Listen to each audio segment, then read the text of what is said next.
As a financial advisor, one of the first things I talk about with my clients is how to either increase their income or reduce their expenses. Why? Well, it is out of the excess of your income that you're able to put towards meeting your future financial goals. What we are going to talk about today could be placed on the side of how to increase your income. Hi everyone, my name is Wiafe and welcome to Wiafe on Money. In today's video, we are going to be talking about Kindergeld, Kinderfreibetrag, and Kinderzuschlag.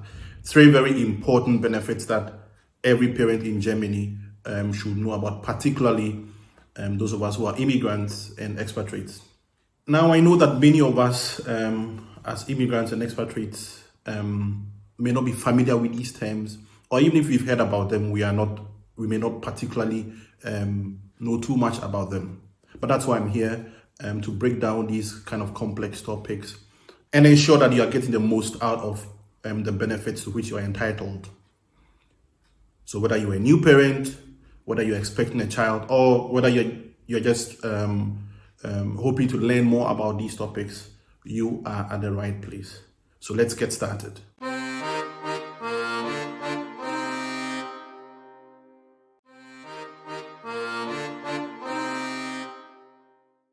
We will first talk about Kindergeld, and then we will talk about the Kinderfreibetrag, and we will see the relationship between Kindergeld and Kinderfreibetrag. And then at the end, we will talk about the Kinderzuschlag as well.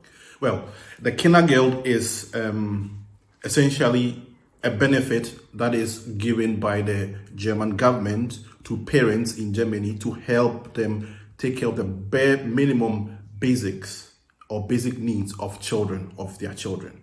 So it's basically a social benefit to help children born in Germany to grow up or to have the bare minimum that they need to be able to grow up well. Who is entitled to Kindergeld? I think about Kindergeld, probably most of us will know quite a bit about it, so we will be fast on this one. Any parent any parents who live in Germany have legal residence here. That is number one, are either German citizens or are citizens of an EU country or are citizens of the following countries listed here and are working here in Germany, are required to pay into the social insurance system, are entitled to Kindergeld. Also, people who have been accepted as asylum people or as refugees here in Germany are also qualified for the Kindergeld. Two people don't qualify, or two kinds of people. People who are here in Germany and their purpose of stay is for studies or university or higher education studies or vocational training. If that is your purpose of stay here, then you are not entitled to Kindergeld. And also people who are in the asylum seeking process or have a Duldung, which does not allow them to work, are also not entitled to Kindergeld. At the basic level, every child whose parents are within any of the categories that I've just mentioned, who is below the age of 18, the parent is entitled to receive Kindergeld. Above the age of 18, given certain circumstances, the parent may continue to also get Kindergeld as well. But because those may not necessarily apply to everyone, I think the most important thing to note is so far as your child is below 18 years and you qualify based on the residency criteria that I just mentioned, then you are entitled to apply for and receive Kindergeld. Now, how do you get Kindergeld? Like all social benefits, you have to actively apply for it. It's not a given that you will receive it. Even if the child is born here in Germany, you have to actively apply for it. You usually would apply for it with your Familienkasse, so whichever city or town that you live in, there will be a Familienkasse that will be responsible for your town, and then you apply for your Kindergeld through that Familienkasse. The responsible office for the Familienkasse is actually Agentur für Arbeit. So if you also have an Ansprechpartner at Agentur für Arbeit, then that person will be able to also help you guide you through the application process for you to get your Kindergeld. Now, if you recall one of the things that I just said previously, Kindergeld is for the child. Yes, it comes to one of the parents, but it's because of the child. So you could consider Kindergeld as income for your child. Now, if you yourself as a parent, when you earn income, what do you do with it?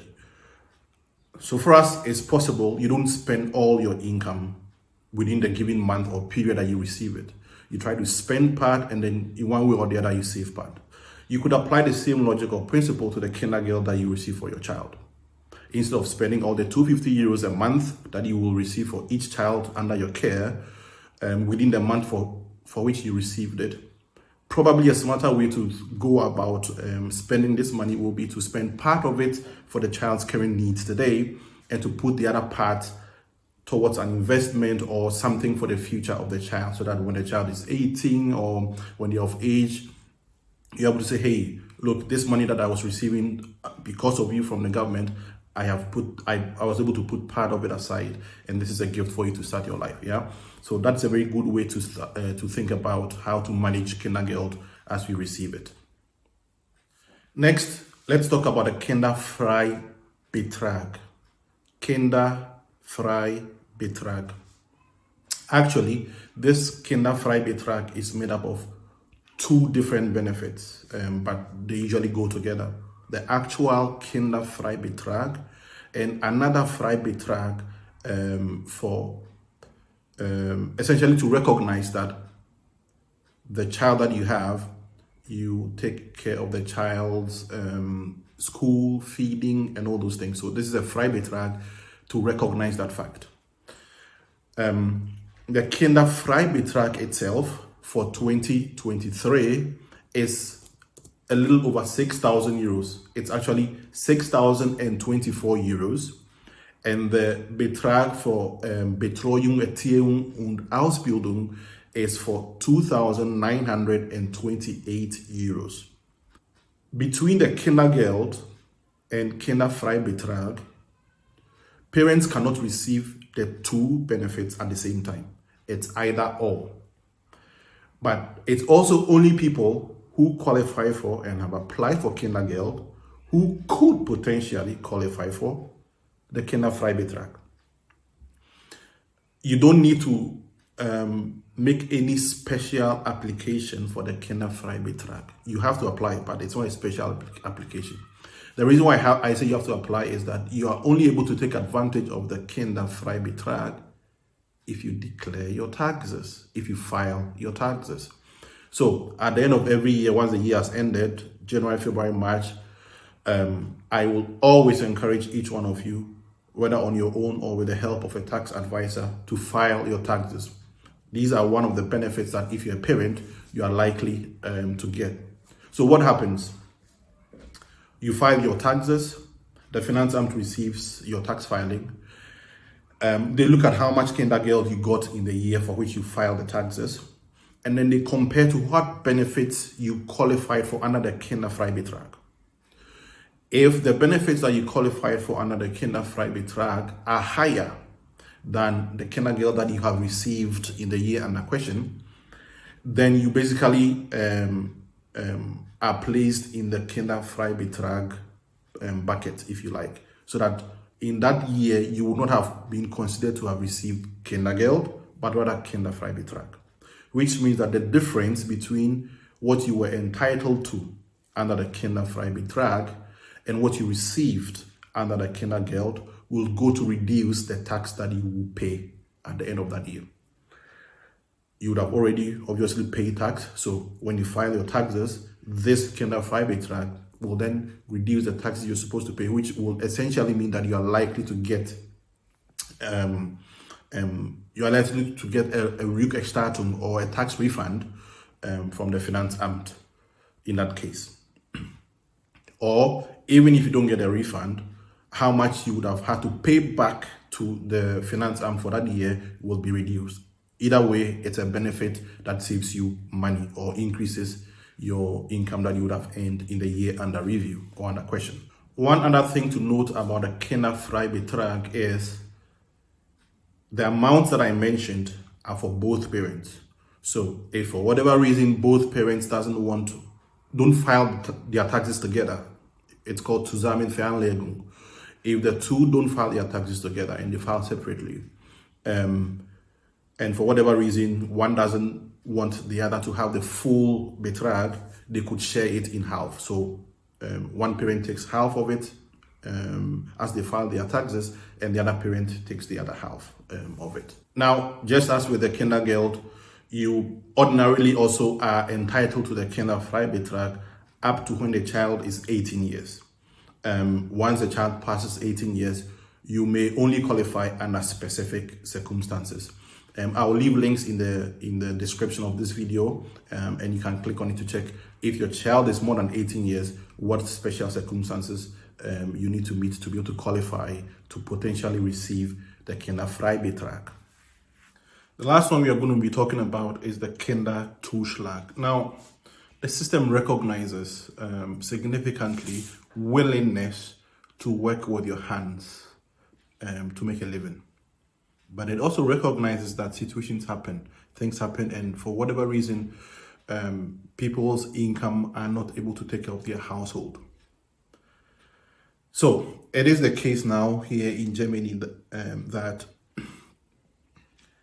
if you earn a certain minimum amount of income, and when Kindergeld is excluded in arriving at this minimum amount of income, and whatever that income is, whatever that income that you earn is not able to take care of you and your children, then the government says on top of the Kindergeld that you get, there is the Kinderzuschlag that you could qualify for as well. So the Kinderzuschlag is an actual secondary cash benefit on top of Kindergeld for parents who earn a certain minimum amount of income. So that means if you fall below the minimum, you don't qualify. You must earn the minimum or more, but whatever that amount is that you earn is not enough to take care of you and your children. On your own, that money will be enough to take care of you, but with the children, it's not able to take care of you. Then comes in the Kinderzuschlag.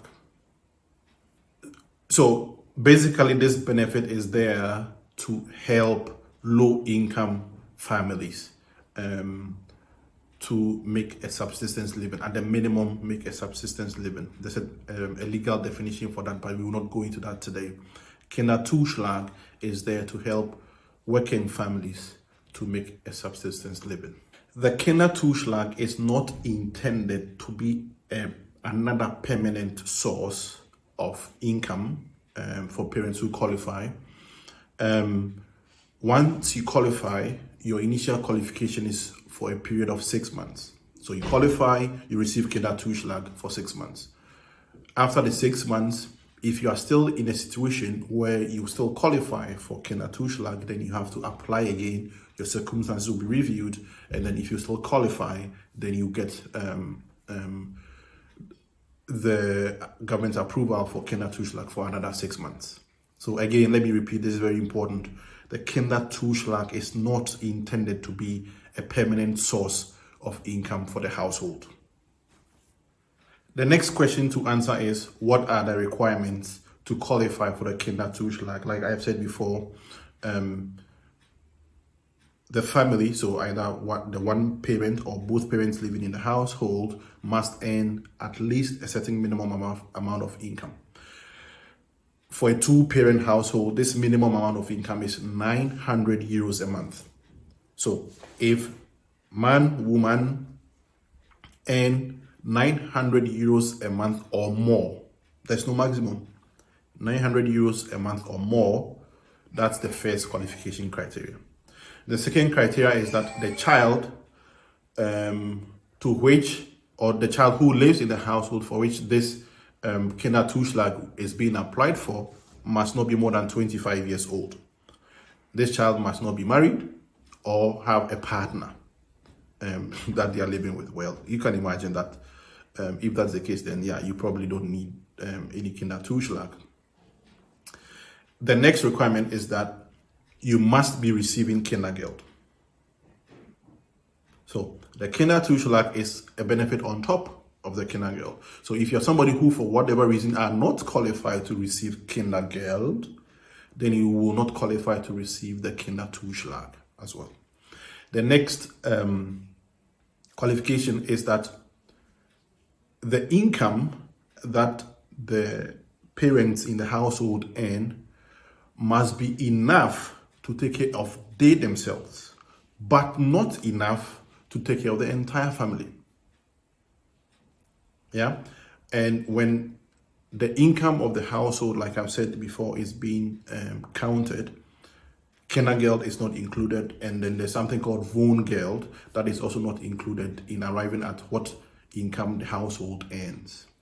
The Kindergeld and the Wohngeld will then be on top, and then if you still qualify for the Kinderzuschlag, that will also be on top of all these. What's the amount of the Kinderzuschlag? For every month, the amount that one could qualify for is up to 250 euros. Up to. That means that the highest you can get, if you are like at the bare minimum, is 250 euros. And from there, it only reduces. Now, the reduction in the amount that you get is dependent on the actual income that the household earns on a monthly basis. So, in practice, what this means is, for a family that qualifies for the full amount of Kinderzuschlag per child, if they have, for instance, 2 children, then they will receive 250 euros for each child as Kindergeld. That is 500 euros for the 2 children, and 250 euros each for each child as Kinderzuschlag, another 500 euros. So for the 2 kids in a month, 1,000 euros, if that family fully qualifies for the highest amount of the Kinderzuschlag. Now, this Kinderzuschlag is paid together with the Kindergeld. So it's paid on the same day that the Kindergeld is paid. What that means also is it's paid to the same person who received the Kindergeld for the child. Yeah, which is usually the mother. Another, if you like, indirect benefit of for those who qualify for and receive the Kinderzuschlag is that they may also qualify for not paying any kindergarten fees, like in Hessen, for instance, where I live. Depending on the income of the household, when your child goes to kindergarten, you pay fees, some amount of fees for feeding. In this case, if you're somebody in Hessen who qualifies for Kinderzuschlag, then you don't need to pay for the kindergarten Gebühr as well, or the kindergarten fees as well. Also, certain fees that you may have had to pay if your child goes to the school, normal school, if you receive Kinderzuschlag, then you will also not have to pay for those as well. Or you will receive a certain amount of money every year to help you defray those costs. Usually that will be about 170 euros. I would recommend every one of you watching this video to check if you qualify for this Kinderzuschlag. It doesn't cost you anything to do that. There's a link that I'm going to leave in the detail section that you can easily go there and check if you qualify for the Kinderzuschlag. You'll be asked a couple of questions, you answer them, and then you'll get a response if you qualify for it. And then you can actually then take steps to apply for it if you qualify for it. But checking whether or not you qualify doesn't cost you anything. So to summarize today's discussion, Kindergeld, Kinderfreibetrag, Kinderzuschlag. Let's have a Kindergeld. You first receive Kindergeld based on the qualifications that we talked about previously. So let's assume you qualify. You receive Kindergeld for each child under your care, 250 euros. At the end of the year, you file your taxes.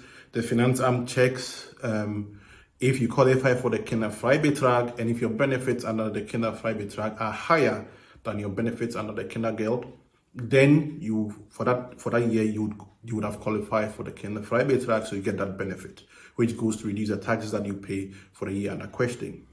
And then there's a Kinderzuschlag, where for parents who earn a certain minimum amount of money, 900 euros for a two-parent household, 600 euros for a one-person household, and then once you other conditions are fulfilled, you get up to 250 euros or a gain on top of the Kindergeld for each child under your care. So that's it for today. Thank you for watching. Thank you for coming to the channel. If you have any questions, if you have any comments, if there's something you would want to add to what I have discussed, please, by all means, put them in the comments below. We'll be sure to read them. Other people also read them, and it will be helpful to them. See you again next time. Bye for now.